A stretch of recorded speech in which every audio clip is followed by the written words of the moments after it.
este último bloque de Voz y Voto nos metemos de lleno en la economía. Vamos a escuchar a un especialista en la materia, a Gastón Utrera. Bienvenido, Gastón. ¿Cómo estás? Hola, Gastón. Hola, ¿qué tal? Gracias por venir. Economista, Gracias a ustedes. tenés tu propia consultora, también sos titular del Instituto de Economía Política de la Universidad del Siglo XXI. Desde todos esos lugares estudias distintos temas económicos. Seguís también el desempeño y cómo están distintos sectores de la economía de Córdoba, porque preparas indicadores para muchos de esos sectores, así que tenés una temperatura, me parece, muy día a día, ¿no? De cómo está la actividad económica.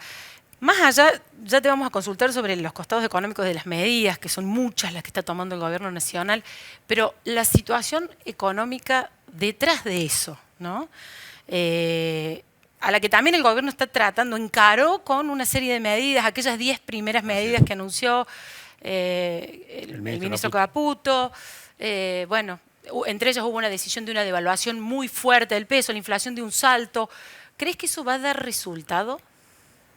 Bueno, eso depende de lo siguiente. Estamos en un proceso de una inflación altísima, que todo el mundo lo sabe. Todo el mundo sabe que vamos a tener una inflación alta también en enero y febrero. Las comparaciones obligadas son con 1989, hiperinflación, 1975, el famoso Rodrigazo, y la comparación sirve para entender cuáles son los desafíos y las posibilidades de lo que viene. Lo del 89 fue una hiperinflación de libro de texto, es decir, vinculada a lo monetario, un déficit fiscal tan grande financiado con emisión monetaria que hace que se genere una inflación que genera que los agentes económicos se desprendan de la moneda nacional, que repudien la moneda nacional, y esa combinación de aumento de la cantidad de dinero y reducción drástica de la demanda de dinero genera una explosión inflacionaria muy difícil de frenar. Bueno, hoy tenemos demanda de activos en pesos, tasas de interés que todos saben que están por debajo de la inflación. Dólar estable, con lo cual estamos en una situación muy diferente de la del 89. ¿Por qué tenemos una inflación tan alta, cercana a una hiperinflación? Por ajuste de precios relativos como los del 75 con el famoso Rodrigazo, incluso en magnitudes similares. ¿Cuál es la diferencia? Afortunadamente, porque aquel proceso generó un periodo de inestabilidad o dio inicio a un periodo de inestabilidad macroeconómica enorme desde el 75 en adelante. Que había un gobierno en descomposición, había muerto Perón, estaba Isabel Perón en un gobierno que se estaba desgranando con un déficit fiscal enorme y una emisión de dinero enorme.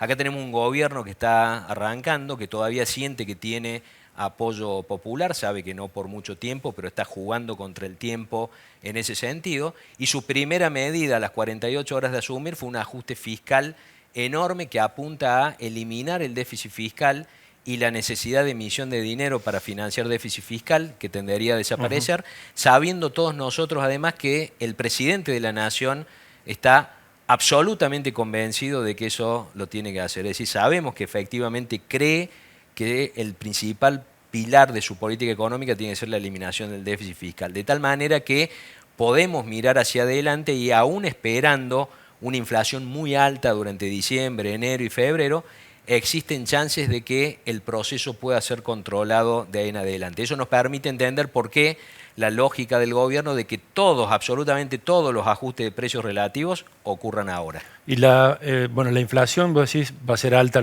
estos 3 meses, al menos hasta febrero. Después va a ser controlada por una recesión. Digamos, la idea es que la falta de oferta, la incapacidad de los salarios al perder en relación a la inflación, haga que la demanda baje y por eso los precios van a bajar. Bueno, esa no es la mejor manera de frenar un proceso inflacionario, no es la más conveniente por las obvias consecuencias negativas que eso tiene. En general, cuando uno pasa por un proceso de tan alta inflación, la estabilización termina viniendo de la mano de controlar el dólar, ya sea con un tipo de cambio fijo, ya sea con una dolarización que puede seguir y probablemente siga en la mente del presidente para ejecutarla en algún momento del tiempo. Viene con la eliminación total de la necesidad de emitir dinero para financiar déficits fiscales y suele ocurrir, como ocurrió en el 85 en el Plan Austral o en Israel también en el 85, con algún tipo de coordinación del proceso de aumento de precios y salarios. Mucho más difícil de lograr más necesaria en inflaciones intermedias con mucha inercia inflacionaria y menos necesaria cuando la inflación es tan alta que todo termine indexándose al dólar, por ejemplo, y frenando el dólar es posible frenar el proceso inflacionario. Hoy no es posible porque están en marcha todos los ajustes de precios relativos, pero podría pensarse eso desde marzo en adelante. Incluso respecto a lo que decía Fede, Milei habló de que se iba a transitar necesariamente un parate de la actividad económica, habló de dijo esta palabra, esta inflación, digamos, como parte del camino duro que hay que atravesar estos meses. ¿Vos ves algo en la redacción? Ya empezamos a escuchar de parte de empresas reducciones de personal pequeñas, una cosa es que planes eso ocurra. Congelados. ¿Ves algo de eso ya en la economía que Bueno, se está frenando, que el empleo empieza a sufrir? Una cuestión es que eso ocurra como consecuencia de la pérdida de poder adquisitivo de los salarios y de este golpe inflacionario, y otra es que sea parte de una lógica de cómo bajar la inflación, exactamente. Lo ideal sería que dado que efectivamente se va a producir, y ya se tiene que estar produciendo, lo que pasa es que todavía no están los números, caída del consumo y de la actividad económica, empiecen a arrancar otros motores de la economía, por ejemplo, que empiece a funcionar el comercio exterior y empiece a traccionar actividad económica en el campo desde marzo o abril, en la industria más pronto si se solucionan previamente algunos problemas que de hecho desde Córdoba se está trabajando para llevar alternativas, porque lo hago muy sintético, la combinación de este tipo de cambio oficial, aún con el salto que tuvo, con 15% de retenciones e impuesto país sobre los componentes y los insumos importados, en el sector industrial, por ejemplo en el sector metalmecánico, no cierra porque hace directamente inviable las exportaciones. Ahí hay chance de mostrar que eso no solo perjudica a la industria, no solo va a perjudicar el proceso de recuperación económica que tanto necesita el propio plan económico, sino que además va a impactar en la recaudación porque no se va a recaudar sobre exportaciones que no se van a hacer, con lo cual hay posibilidades de recalibrar eso de una manera virtuosa para todas las partes. Con respecto a eso que decía Flor, hablamos también de la actividad, lo escuchaba el presidente Milei, que bueno, uno de los objetivos de las medidas del DNU y también del paquete es liberar rápidamente a la economía de muchas ataduras para que, primero con la credibilidad que genera el fuerte ajuste fiscal y después con la capacidad de los agentes de moverse más rápidamente, llegue la inversión para contrarrestar, por ejemplo, la baja de la actividad económica. ¿Vos ves que eso puede funcionar, la desregulación total o lo que se intenta hacer puede ser clave en esa etapa? Sí, es clave, es posible, puede parecer extraño hablar de un proceso de inversiones con una economía tan deteriorada, pero justamente es una economía barata en dólares por todo el deterioro que tiene. Si hay perspectivas de que mejore, el momento para invertir no es después, es al comienzo, lo sabe cualquier inversor, con lo cual no es descabellado apostar a eso. Lo que sí seguro sabe el gobierno es que en todos estos aspectos que estamos hablando está jugando contra el tiempo. Necesita, después de este ajuste de precios relativos con tanta inflación, lograr dominar la inflación, necesita darle señales incluso al propio electorado que lo está bancando, sabiendo que se viene en épocas duras y que ya estamos en épocas duras, pero el gobierno sabe que eso no va a durar indefinidamente y sabe que cuanto antes arranquen ciertos motores relacionados con el comercio exterior, con las inversiones, más va a compensar el efecto negativo que tiene todo este ajuste de precios relativos. Señales no del tipo de control de precios, por ejemplo. ¿Qué tipo de señales puede dar un gobierno tan liberal como el de Milei para que la gente diga vale la pena el esfuerzo? ¿Tenemos una luz al final del túnel? Bueno, las señales contrarias a eso, la desregulación de la economía. Está el blanqueo también. Que en algún lugar diga que no se pueden prohibir más exportaciones e importaciones.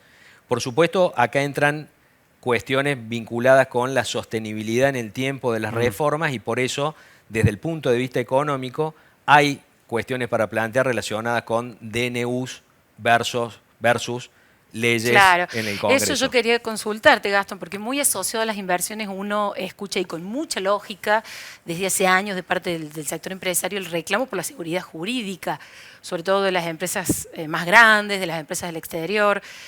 ¿Cuánta seguridad jurídica otorgan medidas tomadas dentro de un decreto de necesidad y urgencia cuestionado por todo un arco de constitucionalistas, por ejemplo, que ya merece amparos, tramitados aún, todavía no sabemos los resultados, pero... Si lo analizáramos en el vacío, deberíamos decir que siempre reformas que intenten generar los incentivos adecuados es mejor que sean con leyes, incluso con leyes con amplios consensos políticos, y en lo que tenga que ver, por ejemplo, reformas laborales, además consensos entre empresarios y sindicatos, porque eso es lo que puede lograr que se sostengan las reformas en el tiempo. Y lo menos recomendable es que salgan sin consensos a través de un DNU.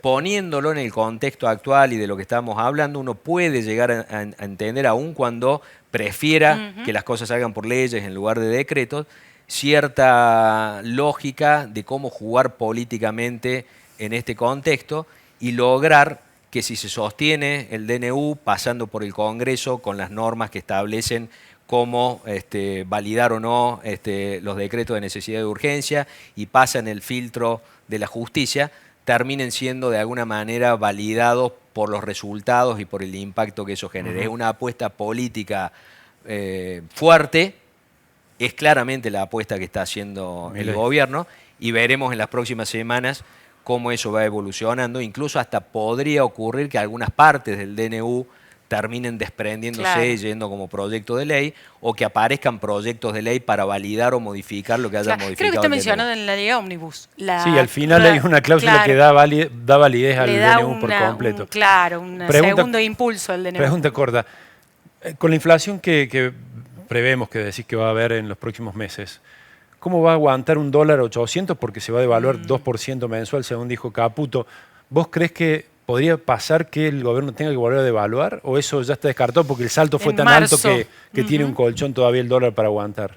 Bueno, los 800 que sorprendieron a todo el mundo, porque todos imaginábamos algo más cerca de 600, 650, tienen que ver con la lógica de tener un colchón para que ahora sea creíble esa estabilidad del dólar oficial mientras está todo este proceso inflacionario, apostando a que la inflación en estos 3 meses haga que a lo sumo en marzo o abril estemos llegando a niveles previos a este salto, y que a partir de ahí ya sea más manejable la cuestión cambiaria porque están entrando los dólares de la cosecha. De nuevo, jugando contra el tiempo, calculando cuánto puede caer ese tipo de cambio real de acá hasta marzo o abril. Esa es la apuesta que está haciendo el ministro de Economía, y por supuesto con una estrategia que, si bien no fue anunciada, está clara cuando uno ve lo que ocurre en el mercado, que es a través de distintos instrumentos financieros absorber pesos y levantar